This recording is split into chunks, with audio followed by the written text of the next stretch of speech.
up, Molly? Molly's over there. Namaste, everybody. Now, most people, they don't remember their life. They remember how they felt trying to survive their life. When you look back on last year of your life, what stands out the most, pressure or purpose? Because life just doesn't happen to us. It gets recorded in our brains selectively. Motivation acts like a camera lens. It shapes what we notice, what we remember, and what meaning we assign to it. Now, you don't remember everything. You remember what your motivation told your brain mattered. Now, this conversation isn't about hustle. It's not about circumstances. It's about agency. Producer versus victim is not about what happens to you. It's about how you engage with what happens. Victims feel commanded by life. Producers choose how they engage with life. That difference begins internally, long before action. Now, I want you to think about motivation like a camera. Sometimes you use a wide-angle lens and you see meaning, patterns, the bigger picture. Now, other times you zoom in, you focus, it's urgency, execution.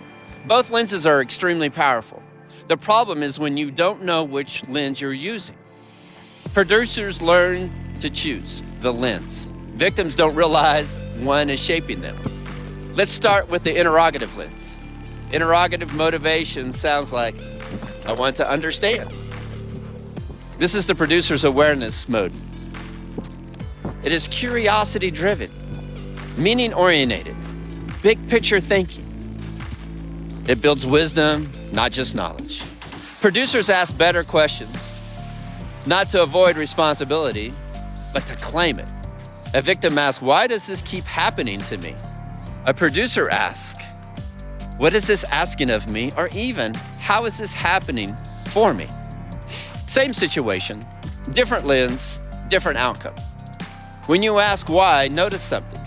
Does it lead to clarity or collapse? Producers reframe questions to regain agency.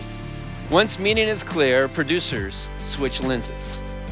This is imperative motivation. Imperative means this must be done. This is action mode. It's focused, it's decisive, it's outcome driven, and it's even grounded. Producers issue commands to themselves. What is the right next step? What action moves me forward today? What am I willing to commit to now?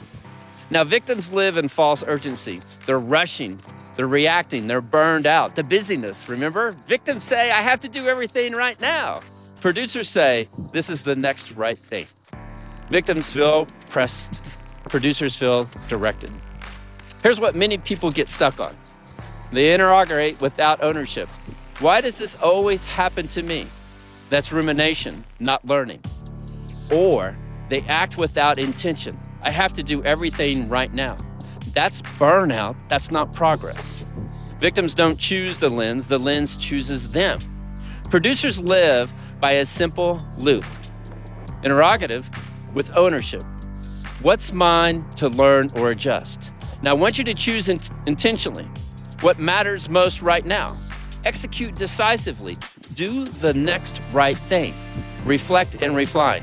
What did this teach me? Reflect and refine. What did this teach me? This loop builds momentum, self-trust, and meaningful progress. What you repeatedly focus on becomes your memory. Your memory shapes your identity, and your identity defines your leadership. Producers design experiences worth remembering. Every moment, ask one question. Will I be a victim or a producer here? You choose by the question you ask, the commands you give yourself, and the lens you use. Victims feel motivated by circumstances. Producers use motivation as a tool. Choose the lens, guys. Choose the action. Create a life you're proud to remember. So I'll leave you with this today, guys. What is one producer decision you will make today on purpose? I love you guys. I hope you have an amazing day.